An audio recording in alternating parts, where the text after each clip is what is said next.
Welcome to today's Better Way Thursday workshop. We are so glad you're here with us. I'm in a little bit of a different location than normal, as you can tell, but we are here at the Silicon Slopes Tech Summit with a lot of our tech moms.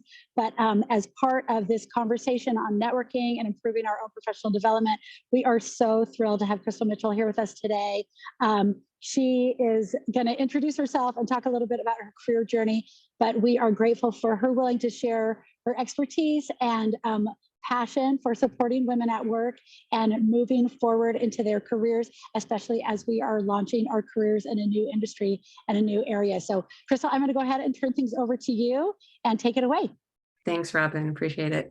I'm Krystal. I've presented once before at Tech Moms on project management, so I've probably met a few of you, and I loved getting to know all of you. A lot of you reached out to me on LinkedIn afterwards.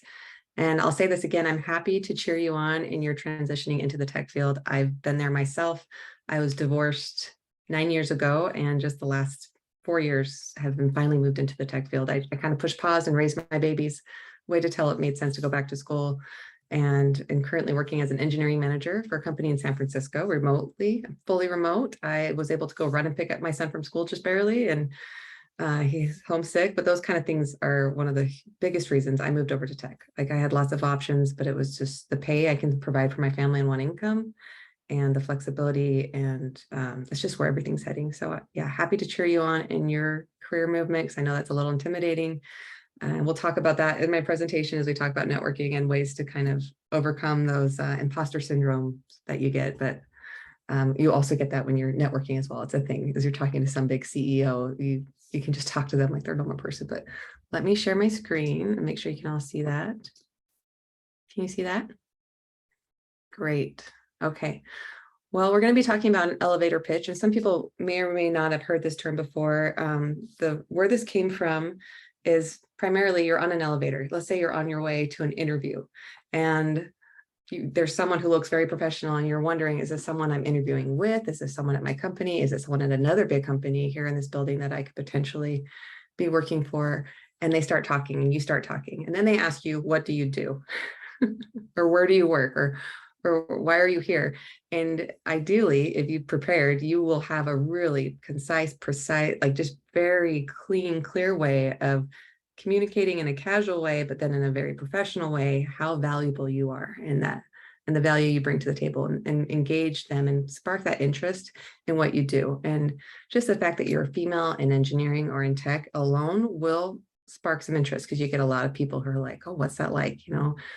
I don't hear that a lot, and it's changing, and that's great. And we'll talk about that. But this will help you build that elevator pitch, and you can use it in your resume, in networking events, on LinkedIn. I use it on LinkedIn the most, both in my communications and in my posts, along with my resume that's on LinkedIn. So I took a class that was on just this, and I'm reiterating a lot of what I learned in that class, but it was a whole course on basically branding and building yourself and building an elevator pitch for yourself. So you probably already know, I just mentioned this, it's a short description, idea, product, or a company that explains the concept in such a way that the listener can understand it in a short period of time. So that elevator is kind of more of not very often will you actually be on an elevator on your way to an interview. Everything's digital nowadays, but that's kind of the mindset you get in when you're building this is, I've got 10 seconds to communicate and build a relationship and build value. How am I going to do that in an efficient way? And the same thing is true when you're at a networking event, whether it's the convention that a lot of you are at today, or even if it's networking online. So after this convention, we'll talk about this later, but I highly recommend you reach out and connect with or follow or friend all of the speakers, and if possible, comment on what they spoke about. If you didn't attend their speeches and weren't able to, you can read the synopsis, and you can talk about the work they're doing and how they're innovating in their field and how you're impressed with that and interested to hear more. And you can create conversations and relationships with people you haven't even heard present in live. And I'll share that experience later, but there's a lot of ways to connect, even if you don't have time and you're busy working. So, okay, so here's some, you might have already seen these as part of working with tech moms. Some of the statistics. This is improving since I joined tech, but as far as tech jobs go, women that are information technologists, that's like IT, 25%, computer programmers, 30%, software engineers, which is different than a computer programmer, is 21%, and then tech managers is 22%. that's a little bit off on my graph there. I'll fix that later. So there's a need for change here. There's a need for more women in the industry. I'm sure you're aware, but they talk openly about how female brains and male brains are very different. If you cut them open, not that we're going to do that, but we cut them open, they're visually different in the way they store and process data. So as far as the tech field goes, it's valuable to have those different ways of processing information and those different ways of solving problems, because that's what the primary goal is. It's to solve technical problems or to provide technical solutions to companies. So we need more women in tech. I see it every day. And I luckily work for a company that has a lot of female engineers and a lot of female tech managers. I'm one of them, but I would love to see more because it's still around 20%. So, okay. So communication. This is how we create and refine persuasive, precise communication. We kind of talked about this in the synopsis of what I'm doing. A lot of that doesn't come naturally. So I think it's easy, depending on what field you're currently in, or if you haven't been working. I felt like as a mom, when I was working with kids on a regular basis, I was regressing. I was playing Thomas the Choo-Choo Train all day long. And so it took me a while to kind of refinesse those skills that I had in the past, back when I was working before I was a full-time mom, and learn how to communicate in a clear way, but that's still candid and real. And so that's something you'll find along your way as you start to have more of these networking experiences, that you'll build those skills. They come in time, but building this elevator pitch will help kind of prepare you for those situations, so you have those communicative skills. Okay. So the basics are read the room, whether it's an elevator, which it probably won't be, or it's on LinkedIn when you're communicating with people on LinkedIn, or you're making a post on LinkedIn versus a post on social media. Or if you're at a networking event, read the room. You need to know your audience and who's going to be watching your posts, and be intentional in what you're sharing. So, and then the next thing is to engage and reflect. So engaging and reflecting. So if you're on that elevator, you're talking with a stranger, sometimes that can be a little awkward, especially if there's elevator music going on. But you want to make sure that when they share something, you reflect it back to them. That's not just like sitting there contemplating and reflecting on what they said, but you would reflect, like if someone shared something about the weather, for example, it's sometimes what you chat about on an elevator with a stranger, but you would reflect, what they said in some shape or form about the weather, and then add something on top of that, and just be very genuine and candid. Sometimes it doesn't come naturally for some people, so it's something to practice. I honestly practice it with my teenagers. It works really well. So they're saying something to me, I reflect what they said. So what you're saying is homework is hard, or so what you're saying is you made a new, good friend, but I don't say it exactly. So what you're saying is, I'm like, oh, I'm really glad you made a new friend at school today. And as you reflect what they're saying, they engage even more, because they realize you're paying attention, and they realize that you're interested in what they're interested in. And so you're actually building that connection just by doing that alone. So that's one thing to remember. You can do this in person, but you can also do it on LinkedIn and on other social media platforms, or in an interview. So lots of different ways to use that technique. For example, if I'm seeing someone's post on LinkedIn, my response would be about them, not about myself. So it would be about, it would be anything that would reflect what they're sharing and add to it, without adding value to myself, but adding value to them. So I'd love to talk about that more. By the way, this is an open conversation. I know a lot of you will be watching this later, but if you have any questions about this presentation, please reach out to me on LinkedIn. I'm happy to share more details, because I know most of you are at the summit for Silicon Slopes. So, okay, so sparking interest. This is going to happen the most when you tailor your pitch to your audience. If you're talking to a marketing person versus a tech person versus an engineer, you're going to talk about different things. Like if I'm talking to marketing, I'm going to talk more about growth. For example, here we go. So read the room, know your audience. Who are they? What do they do? What do they care about? How are you going to spark their interest? So part of that might not come down to, someone might not come up to you and say, hey, I'm in marketing. Hey, I'm a recruiter, or I'm in product, or I'm in engineering. You will get to a point where you can kind of tell which field people are in by the way they dress. That sounds bad. Engineers tend to wear more graphic hoodies and more colorful clothing. Marketing people are usually dressed a little bit more formal. Recruiters are all over the board, but usually pretty professional. Product, it's hit and miss, but it's definitely more formal than engineering. But you can talk about that. You can find out more about them just by asking those questions we just talked about. So, what field are you in? What do you do for work? Engage with them first, and then make sure, we'll talk about this later, but that you're not sharing unsolicited information about yourself until they're engaging in return. So, But yeah, so engineerings, they're typically over logical. They're going to care more about the details and the nitty gritty things. They don't take jokes very well, just to be honest. And if they do, they're usually very nerdy or punny jokes. And that's just something to understand about those individuals so you can reflect that type of energy when you're communicating with other engineers as you're going to these networking events. Marketing individuals who you will work with in the tech industry, because most of the stuff you're working on, the bottom line affects the cost and the growth of the business. They're very data driven and research driven. They're very candid. They have lots of, they have better people skills for one, so you'll notice them right off the bat. But they're data driven. So if you can share data and if anything you're doing is helping the growth of your current field that you're working in, or what you're learning can help provide solutions to growth, you would want to communicate that in some way. And we'll get into like how to do that. So recruiters, they can be a little brutal, and some are really nice, but some are pretty hardcore. And but what it comes down to is they're really just looking for someone who has the values or the requirements that they're trying to meet for their clients. So, and those you can spot because, well, they're pretty much, they'll tell you right away that they're looking to fill a position. Product people, they're the ones who get things done. They kind of manage the product. We talked about that in my last presentation. So they're result driven. They want to be efficient. And then the individuals across all of these, as you're getting to know these individuals, it's important to still think of them as real people. You want to get to know them for who they are. Like, you know, if they're family driven, if they love their dog, if they love to travel, if they love the outdoors, like those are the kind of things that you can talk about that can really help you connect with them as an individual before getting straight to business. So for example, in some countries, if you don't say, "Hi, Karen, how are you?"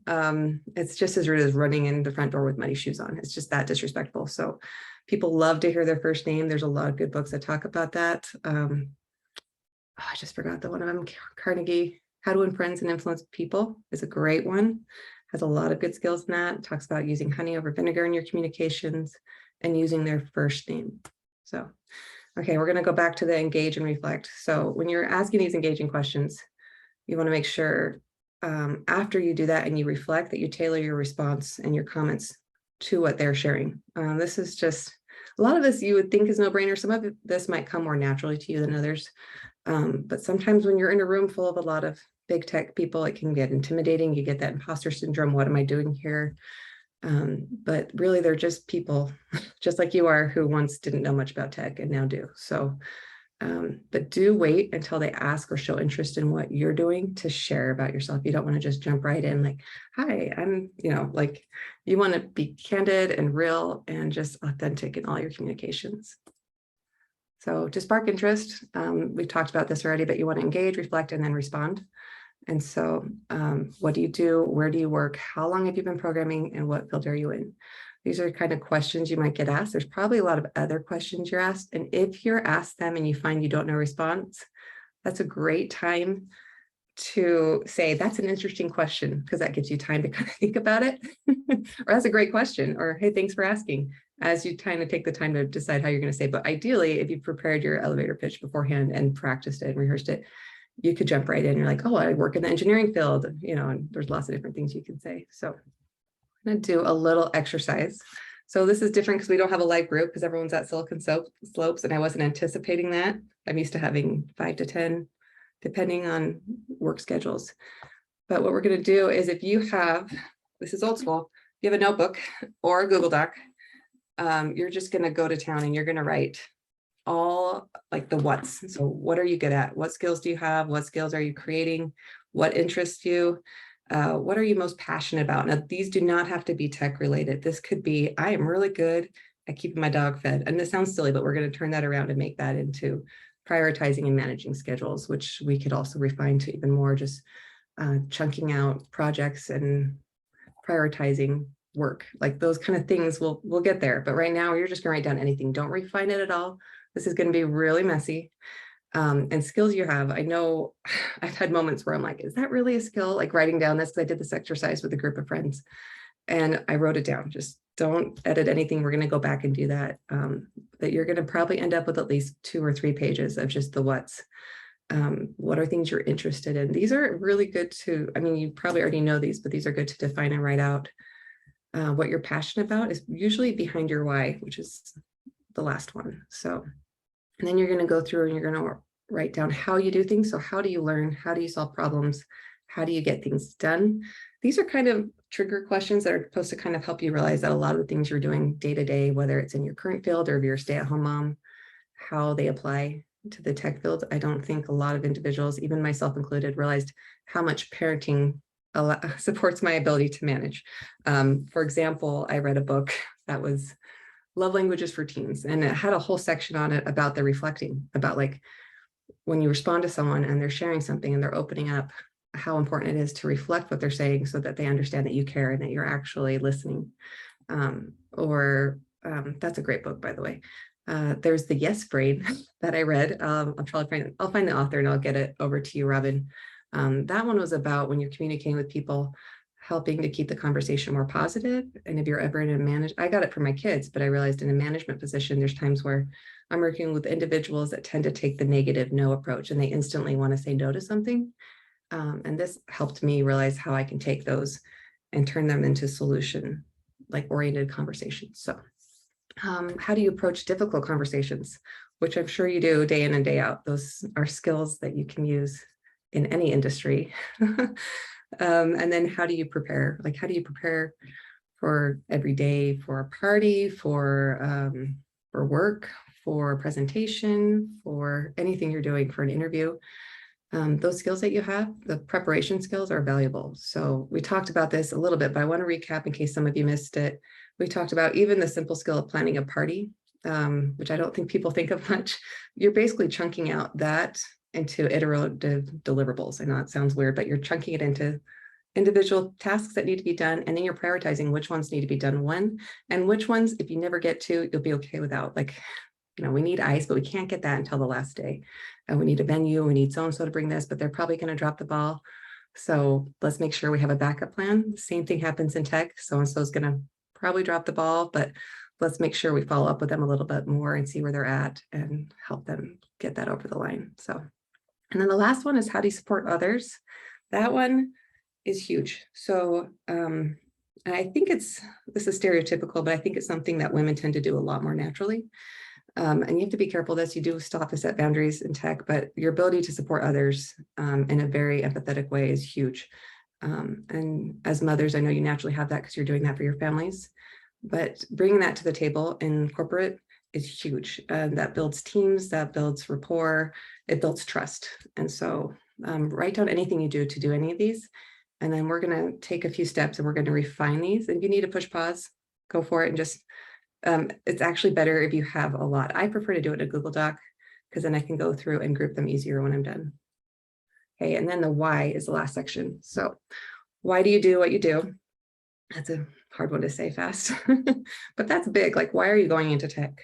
Why are you interested in shifting your career or creating a new career in tech? Why do you code? Why do you support others? Why do you work? What is the real reason behind that? I think being intentional in that and writing that down will really help when you build this elevator pitch, because as you're communicating with others, it's easier for them to connect with you when they understand your why and that you're passionate about what you do. So, okay, and then you're going to take this list. Mine was 3 or 4 pages long when I first did this, and I continue to add to it, by the way. So as you're going to take this list, you're going to group similar items. You're going to group similar skills, similar experiences, similar values. You're going to group those into sections and you're going to refine them. So if you can make them into simple, smaller sentences, that'd be ideal. And we'll go through exactly how you do that in a clean way. But then you want to make sure you still keep these sentences something you would naturally say in real life. Unless you're on a resume, then you're going to refine that to be a lot more professional and a lot more concise. And it's not going to be a formal I this, be this. You're going to kind of remove all those extra words. So, and then you're going to amplify all of these phrases and all of these things and all these. You're going to go through and you're going to use action verbs and active language. So creating, collaborating. If you look at a really good resume, it's going to have a lot of these words. It's going to say developed or developing or defining or advocated or advocating. You want a lot of INGs and EDs at the ends of your words, ideally at the beginning of the sentence. So if you put that at the beginning of the sentence, it catches someone's attention. Same as when you're communicating in real life. If you have that right at the beginning, like, oh, well, I'm managing la la la la, or I'm providing, or I'm solving for, data gaps. Just depends on what you're doing. So, and then make sure you remove filler words. Oh, I should have put on there. And the, me, my, which I know you're not going to write, but when you're talking to someone, it's natural. If you haven't done it a lot, to say, and so a good exercise to do if you get a chance with someone maybe in your program is to practice these in front of each other and to get to the point where you're not using the word or and or the, and everyone has their own crutch, their filler word is. So you'll find what yours is. And if you record yourself doing this and watch it again, you'll see it. And that's awkward to hear your own voice, but it's a great way to kind of go through and remove all the filler words that you don't realize you're using. And then be careful with negative words. So even if you're solving for challenges, in fact, I just looked through my resume and I have the word challenges on mine, so I'm probably gonna remove that. Or needs, instead of needs, use requirements. Instead of challenges, focus on the fact that you're providing solutions instead of solving for challenges. Just the change in those words and how you're communicating shows that you're a more positive centric person and you're focused on the solutions, not the problems. So, oh, there's my filler word. So, okay, action verbs in a resume. These, you can find these if you search for this online. There's lots of them. These are all in the format of ed, but I use ing more than I use ed. So I'd use refining or updating. These can be used in your resume, but they can also be used in your communication. So for that elevator pitch, you can use any of these. And I don't think, you might say, well, I'm not technically orchestrating anything, but you're orchestrating your entire household on a daily basis. So that's definitely a word you can use. You're also regulating, you're cultivating, you're at times recruiting, for example, children to do their chores. Let's see if I can't think of any of these that you're not currently already doing. So it's just a way of wording these in such a way that comes across as sparking that interest in the value that you have. So I just went through and audited my pantry, I can tell you that. Organizing, coordinating, I'm sure there's a lot. Influencing is a big one too. We'll talk about that in another talk, but anyways, if you would like this slide deck, I can send it over to Robin. You can also just search for any of these online. There's lots of good resources, and these are definitely things you want to use in your resume. So action words are a little more engaging as far as reading goes, but they're also engaging when you're in person. So try to work these into your daily conversations or when you're practicing your networking skills. So then you want to repeat. So you've gone through the list, you've written down the what, why, and the how. And then you've also gone through, you simplified and you amplified and you refined and you've used those action verbs, but it's probably still about 2 pages long. So you want to refine. First, you want to go through and you want to move all of the ones that just sometimes as you're working through this, you'll realize that some of these are more valuable than others or sound better than others.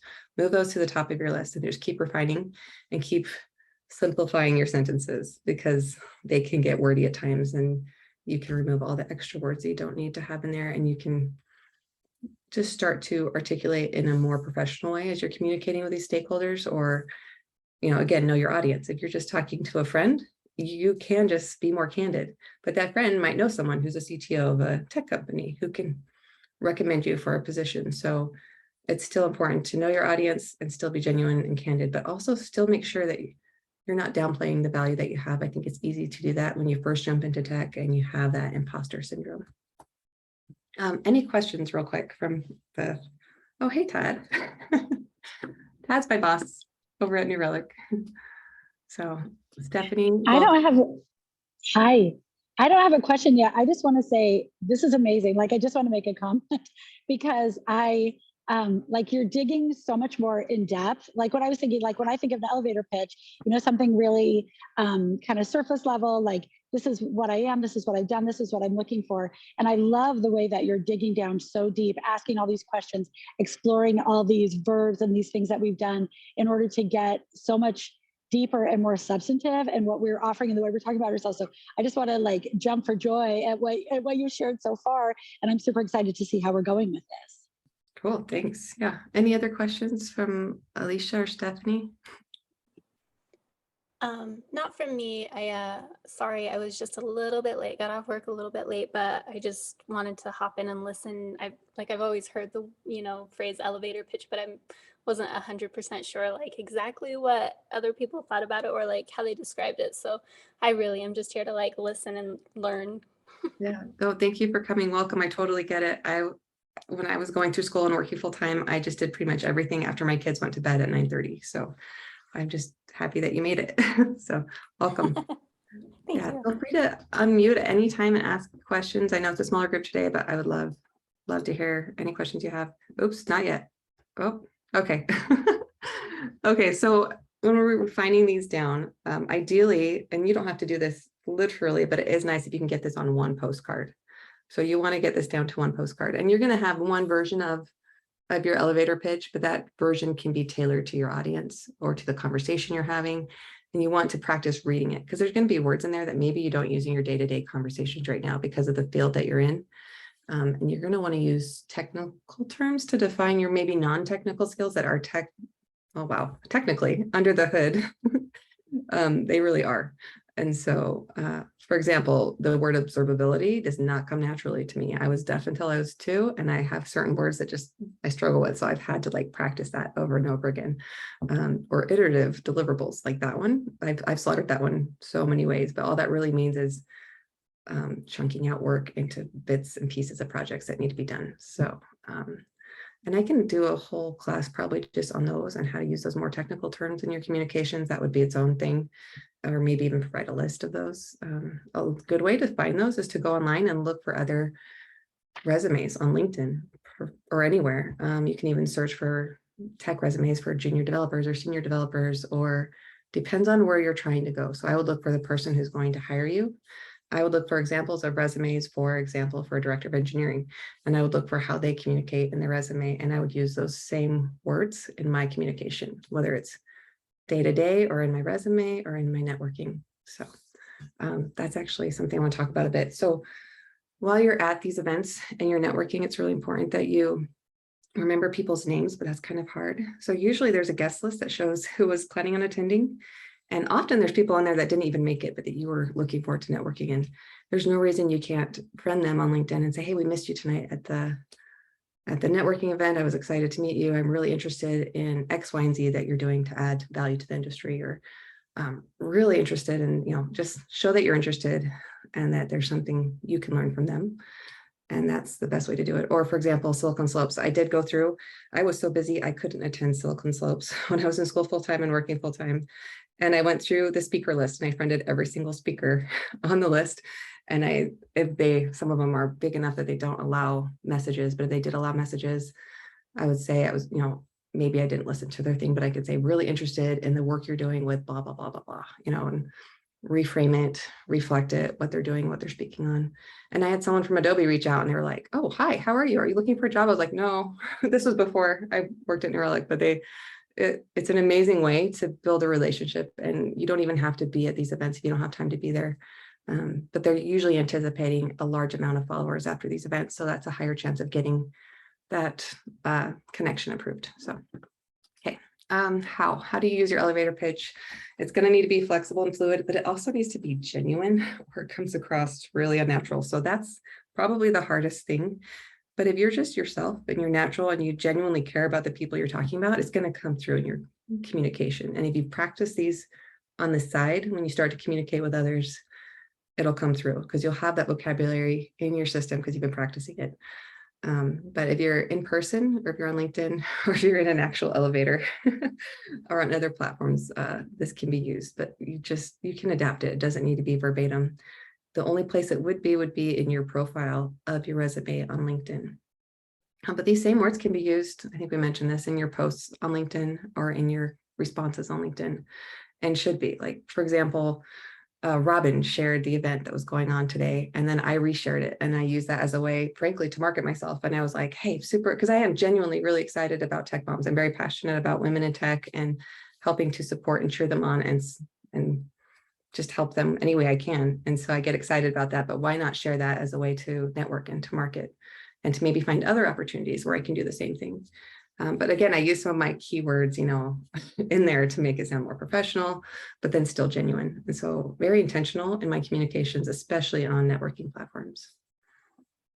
And you'll see that others are as well. And some share things that are not for LinkedIn, for example. So I try not to engage in those as well because it shows my engagement. So if there's a post on there that doesn't necessarily align with my values or with my company's values, I would probably not engage on that post. But But if there's one that supports what I am working for, I would definitely engage. So LinkedIn resume conversations, we covered the majority of this. I just got to this before I got to the slide. Conversations at work. So I heard from Robin that some of you are already in other fields, not necessarily in tech, but I'm guessing that the fields you're in do have some sort of tech division, or there's software that supports the field that you're in. You may not be using it, but there's a way to move into a position where you are using more of the technologies there, or to move to a company that supports the technologies that your current industry is supporting. So for example, if you were in the medical industry, my friend's in medical billing, and she's looking to move into tech because she's just not making enough to provide for her family. And she found out that she knows more about the software probably than anyone, that all of these billers, I don't know what they're called, medical billing individuals that use. In fact, she knows it inside and out, and she has a lot of insight as far as user experience on how to improve it, and also on how to simplify it, and where there's multiple steps being taken. So she applied for a job where she could help give that feedback to the company that actually provides that software. So those kind of things, there's so many opportunities. I think it's just knowing how to communicate your values. So I hope this helps. And now I open it to questions. I ended early because I was expecting a lot more engagement, and then Silicon Slopes. So any questions at all, even outside of this, like for networking or the tech industry or being a woman in engineering? So I have lots of questions, but I want to, if anybody else wants to jump in. One of the things that I wanted to ask about is how you, and this goes back to what you were talking about at the very beginning, about how you are engaging with your audience, understanding who your audience is. I love those profiles of the different people. And that's so relevant in the types of meetings that we're going to have all the time. It's super relevant right now at Silicon Slopes. When we have our in-person meetups, we have people come in who are recruiters. We have engineers there. We have all those different things. Sorry if you can hear the train in the background. Hopefully my headphones are keeping most of the sound down. But I wonder how you assess in the minute of how you need to transition and maybe pivot your elevator pitch right in the moment. For instance, I just had a conversation inside, and I was talking to someone from a big company, and they only market to big companies, and that's who their clients are. And I told them I run a nonprofit. Like, in the first place, I'm not a company. In the second place, I'm not a big company. And the person I was talking to still went through her entire spiel. And I was like, none of what you're saying is relevant to me. And it was clear that she didn't have an understanding of, okay, she just had her pitch and she was just gonna give that pitch no matter what. So I wonder if you have any tips for us, maybe of having different pitches, or how do we in that moment say, I knew what I thought I was gonna say, but now I need to say something different. How do you go about addressing that and pivoting in those real-time conversations? Yeah, no, that's a really good question. So I'm still working on that myself. I think that's something that you grow and develop over time. But I think what it comes down to is not like, yeah, you're building an elevator pitch, but you don't know what you're going to say before you hear what the other individual says. Like, you shouldn't, I'm going to say this no matter what. For example, the presentation I had before this meeting with a bunch of architects, there was a question asked about something I knew nothing about. And I was like, oh, we're building that. So I would love to hear more about that. Let's schedule a time to do that afterwards. But for this individual, I don't want to critique them because I don't know them very well. But my guess is they could have probably asked you more questions about what you do to understand more about, like, so how are you changing the industry with these individuals that you're educating, and where are they looking to work? Like, what are they interested in doing? How, like, they should have engaged a little bit more, which would have given them time. Because if you're asking more questions and reflecting more, like, oh, that's so cool, you're a nonprofit helping women get into the tech field, if they're reflecting that and they're asking more questions, then that gives them time to kind of like, okay, let's throw away my big corporate pitch and let's see, like, do we have any connections here? And if we don't, let's just talk about you and the great work you're doing. Let's just engage with you, and let's talk about that, and how me as an individual, not me as this big corporate tech company, care about the value that you're creating in the industry, and that these opportunities that you're providing for these women. So yeah. Well, and I think that's such a critical idea, that that it has to be a natural conversation, and the active listening, like our listening to what the other person has to say, is much more important than what we're going to say, right? Because we don't know what to say unless we really listen to the person that we're engaging with. And so I think the active listening skills And I think sometimes, especially as emerging professionals, we're just so nervous, right? We're like, oh, I had women who were talking about Silicon Slopes and they're like, I've got a stomach ache. And I'm like, really, it's super chill. I promise you, this is a really chill conference. But it's such a new environment, such a new industry. And so I think we get so tied up in, I've got to say it just right. I've got to be totally prepared, that we forget to listen and recognize it's just a human being in front of us. We just need to have a conversation. And most women are really good at conversations. So Yes. I love that focus that you've got on the active listening, right? Yeah, no, definitely. It's so easy to get caught up in, everything that's happening, and just to stop and realize this is a real person in front of you. Yeah. To be honest, the nice thing is sometimes it's not a real person in front of you. Everything's very technical these days. So what's nice is, like, for example, right now I'm taking notes on everything Robin just said, so I can make sure I'm reflecting what she's saying back as I'm communicating with her. I do that at work all day long. If it does help. And I'll take notes on, like, people's dog, people's partner, like, what they like to eat, what their favorite movie is, like those kind of things, because I don't necessarily look at the notes, but it helps me retain that information, because reading helps you retain more than anything. And so, hi, Stephanie. And so, yeah, I'll take notes. And if I need to, my phone, I'll take notes as I walk away from the individual I just met with at a job hiring convention, for example. Like, if I'm interested in the company and what they do, I want to reflect back what value they're providing to the industry. So I love that you're a secret note taker. That's so cool, because I had no idea. Obviously, we're in this screen and you're just writing. I had no idea you were doing or that. Sometimes I'll use Slack. I use Slack to write notes to myself often. Yeah, I'm doing that from a so personal smart. I use my notes app on my phone. That's what I'm doing all the time. So Krystal, I'd love to talk a little bit more about the follow-up. When we go to a big networking event, we've had this conversation. You talked about engaging with speakers and things like that. Super helpful. What would you do if you just met some recruiters at a table? If you just met some people who maybe work on an engineering team, aren't in any position to hire you or do anything like that, but what are some effective ways to follow up with people just to kind of solidify that relationship a little bit? Yeah, that's a really great question. I'm going to share an experience that I had that'll probably best answer that. So I went to a lunch and learn thing with a bunch of people on my lunch break, and I met a CTO and a bunch of engineers from a company, and they weren't currently hiring. They were just sharing some cool stuff they were doing with Kafka. And I had to leave early. I couldn't even stay and network afterwards. I had to hurry and get back to work, actually. And so, but I was there. I met them. I asked really engaging questions intentionally. And so just to kind of stand out a little bit if I could, again, reflecting something they had shared that's really cool. I'm like, so you mentioned this, and this. How does this work? Those kind of questions. But as soon as I got home, I went online and I friended the CTO and all the engineers that were there. I wrote down their names and I friended them on LinkedIn. In this case, I didn't actually reach out and talk to them because I was still in school and I wasn't quite actively looking, but they reached out to me and offered me a job. And I didn't know anything. I had to get online and learn the language Php over the weekend. I took like 5 classes, and I was just really candid with the fact that that's all I knew. And they loved the fact that I was hungry to learn. So, but there's other experiences. I've done something similar where I'll friend them and then they accept a friend, and I'll just say, hey, thank you so much for your presentation today. It was really fascinating about the work you're doing with Kafka. And I love, the architecture you shared, and be interested in learning more. That engages more, but even just showing that appreciation starts that conversation. So, and you keep those connections. So I love that. And I love how you're always keeping the focus on them, right? And that's such a great way to build relationships, because everybody loves to talk about themselves. And the more you can engage and get them talking about themselves, the more positive they're going to feel about you. They're going to be like, I love Robin. She's incredible. She was so cool. And like, really, I just asked them questions about themselves, but it just makes people feel really good. And like, you're solidifying that relationship. So another trick that I use when I've met someone at an event is that when I go in afterward and connect with them on LinkedIn, I mention the event. And so I say, oh, it was great meeting you at the Women's Leadership Institute luncheon today, or whatever. So that way later, when I'm going back to connect with people, when I'm going back to look through my connections, I can remember where we met and what our connection was. So that gives me like a note-taking method that actually is built into the LinkedIn connection.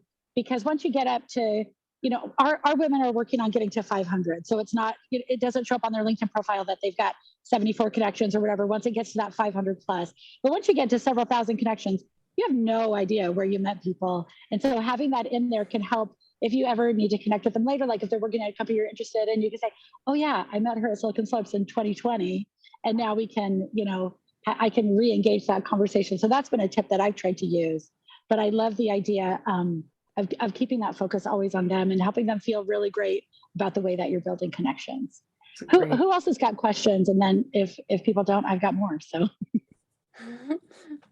I'm just here to listen. I'm super nervous about like networking, getting into tech because it's something kind of outside of my scope. So I'm just like soaking everything up that I can. No, I've been there, to be honest. Oh, another thing, after to build on what Robin said, after you reach out to them, you say hi, great meeting you, appreciate what you shared and taking your time to do that, like appreciating their time is maybe even doing a shout out online to the company and to the individual. One, that company will now see your post, and that anyone who's friends with the individual will see that post, which is probably a lot of other individuals in that same field, in that same position, and doing it in a very professional way. And that's another great way to network and to build content on LinkedIn. So highly recommend that. Or let's say you just did this huge presentation on Kafka, which I knew nothing about beforehand. I heard about it. I knew kind of what it did, but it was like, even what they were saying, a lot of it went over my head at this stage in my career. And so I researched more about Kafka and shared really cool articles that I found on LinkedIn to kind of, again, like, hey, look, I'm interested in this stuff you shared. And yeah, those kind of things can really help build, because people do, and the hashtags you use on LinkedIn, sorry, real quick, the hashtags you use on LinkedIn really help with that too. You want to make sure you're targeting the audiences you're trying to get to view or trying to network with. So I use, depends on what you're going into. If you're going into project management, if you're going into engineering, if you're going into software engineering, like use those key terms, and don't use more than 5. I've been playing around with their algorithm. If I use more than 5, I don't get as much visibility. I think it comes across as spammy. I'm not sure, but I've played around with it on every day of the week. And sure enough, anytime I'm over 5 hashtags, I get lower engagement. Five's our magic number. So I want to ask best practices when it comes to tagging people and tagging organizations, because I know that can also feel spammy. Like I've heard people make comments about LinkedIn, how they will tag like a bunch of high influencers that are very visible in order to try to get more visibility to their post. And like it's seen as being an unprofessional, like a not cool thing to do. And so do you have any thoughts on what the best practices are with tagging individuals on your post? I think tagging companies, you're always fine to do that because they're going to be tagged all the time. But have you seen anything about that? And how would you recommend that we tag people in our posts in a way that is seen not as spammy, but professional? Yeah, no, very good question. So for example, the post I did after I got to meet with Google for something, I tagged Google and I tagged the individual I met in person. And it was more of a shout out and a thank you to so-and-so for being available for this tech conference, but I wouldn't ever tag someone that I'm not giving a direct shout out to just to kind of get more traffic. That would be it's basically black hat and white hat. SEO is what it is under the hood.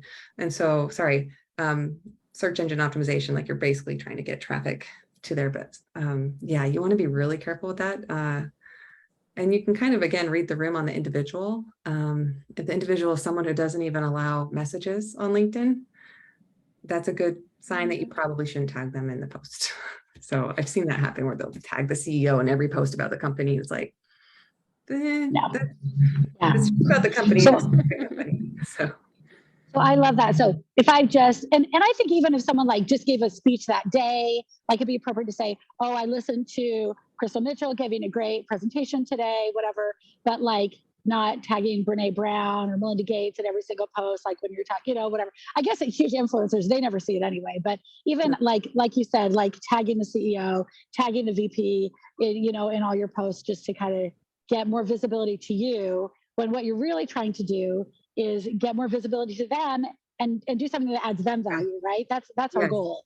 Yes. And so everything you write in your text should be adding very professional value to them and what they're doing to benefit the industry and what they're offering and how generous they were to offer their time, to this organization, and how grateful you are for the, influence or the work that they're doing. And yeah, it's very professional, but very uplifting, and it's all about them. It's not about you. But the truth is, it'll help get you visibility, and you can see those interactions. And the one I did with Google and that individual, like I hit 5,000. I didn't even know that was possible. And I was like, whoa, okay, apparently these were good. But in that one, I also I want to say I even reached out to the other company that had commented on something, you know, that I had worked with that same day, who made something possible. So it was multiple companies and multiple individuals. And so, you know, but that made sense because all of them were part of that event that I met that day. So, Yeah. So, Krystal, can you share your elevator pitch? Like, what would you do if you were going? I mean, and I will share mine too. who am I talking to? I Who's want my audience? so let's just say you're going to Silicon Slopes. You're Okay. going to a big tech conference just to network and meet people. What would be your elevator pitch? Okay, so I would kind of go back to my presentation. Depends on who I'm talking to. So if I'm talking to you, Robin, I would probably talk a little bit about how much I love working with women in tech and advocating for women in tech, and specifically trying to encourage them to get into the software engineering field because there's a need there. But if I was talking to, for example, the big corporate person that you talk to, I would talk a little bit more about how I work for an international company and how we provide observability software for all tech companies. Like there, I'm creating the value. So it just depends, but it would be a natural conversation. So it wouldn't just be an elevator pitch, but because I have that ready, that vocabulary is there that I can kind of use and that I can throw it in there. But if I'm talking to someone who's marketing, you know, I can talk about how observability helps a marketing company, but I could probably talk more about how I work on a growth-centric team and we create features that help deliver, you know, growth and revenue for our company and that target, you know, usage of our product. And so again, those would be probably, depends on the actual conversation, but my LinkedIn profile, I've taken out all the fluff for the resume part of my profile. And it's just very direct. I also don't want to, different stages of my career, this has been different.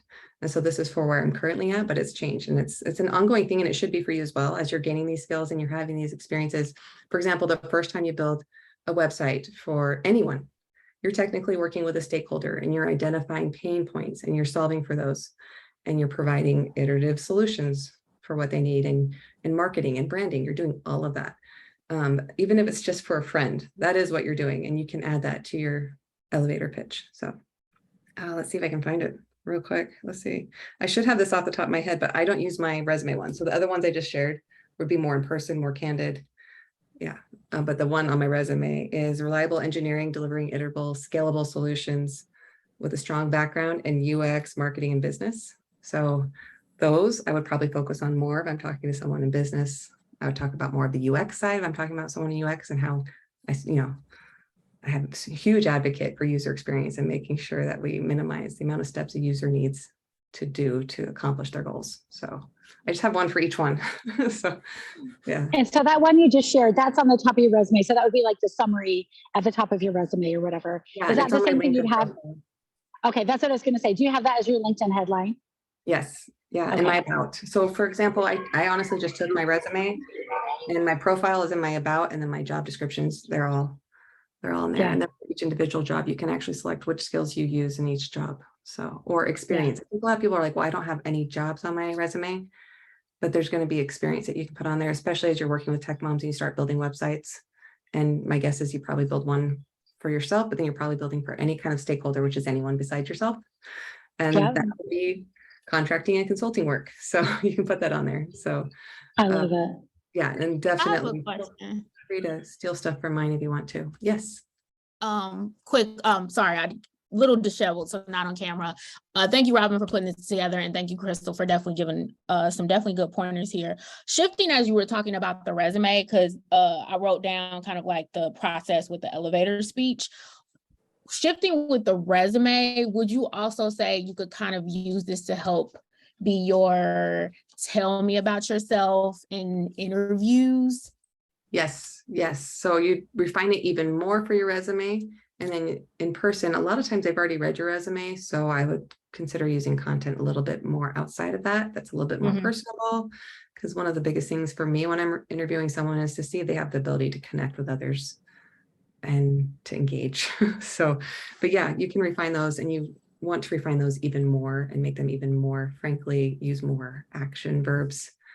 And there's not a lot of need for formality like I, then, the, this, that, like you can get straight to the point. It's not a conversation. So, but in person, you want to have a lot more. Yeah, go ahead. I just wanted to say that, Alicia, that list of questions that she gave us earlier in the presentation, like do some writing about all those.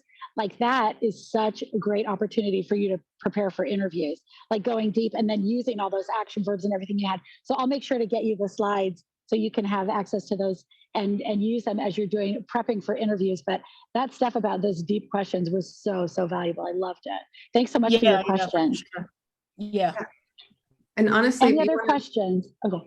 if you want to reach out to me on LinkedIn, I've helped a few people with the resumes and refining them and helping them get more technical terms in the resumes for things they're already doing that just need different verbiage. So I'm happy to do that. I offer that to any of the individuals in this group that are needing support.